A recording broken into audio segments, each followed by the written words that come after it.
in that, why become a covenant member through taking membership class? Right? You guys hear about membership class all the time, but why? Why take it?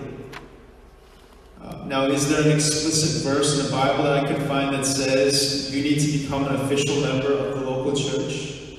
No. You need to take membership class? No. But here's some reasons why I believe it's implied.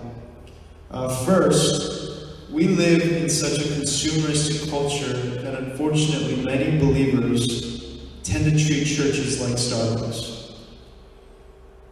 They just go to whatever location they wish, depending on what's convenient for them, depending on what's,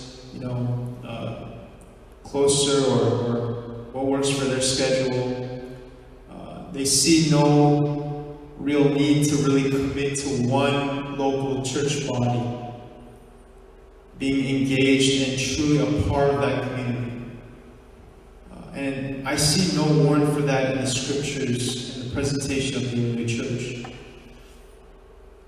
Second, as you've heard, the role of a pastor is to shepherd the flock among him. Now, as a pastor, I need to know who is a member of a church versus who is not. Who is truly a covenant member that's a part of this flock versus who's just attending. There are attenders, but an attender is not necessarily a member. You can attend a church for years, sit in the service, and sneak out right after, and not be engaged in it, not really be part of the life of the church, as the members are in Acts 2. You can have no desire to commit to the congregation and submit yourself under the biblical authority of eldership, as commanded in Hebrews 13:17.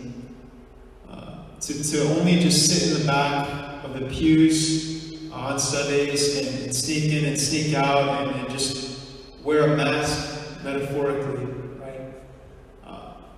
That's simply not biblical. That's not what the Lord has called us on how to live the Christian life, right? In a sense, you're making your own religion with your own rules if you're doing that.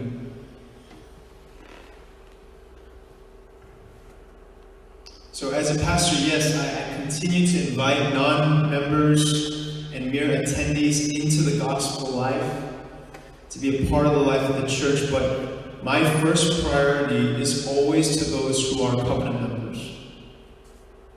Because that's what I've been called to do according to 1 Peter 5:2. As a pastor, I am committed to the sheep the Lord has entrusted me with. And these sheep are those who will choose to become covenant members of the church. So if you've grown up in this church and yet you refuse, for whatever reason, to become a covenant member, you need to ask yourself, really, why is that? Why is that? Because by not committing yourself to a church is simply not a biblical practice. You're disobeying Christ.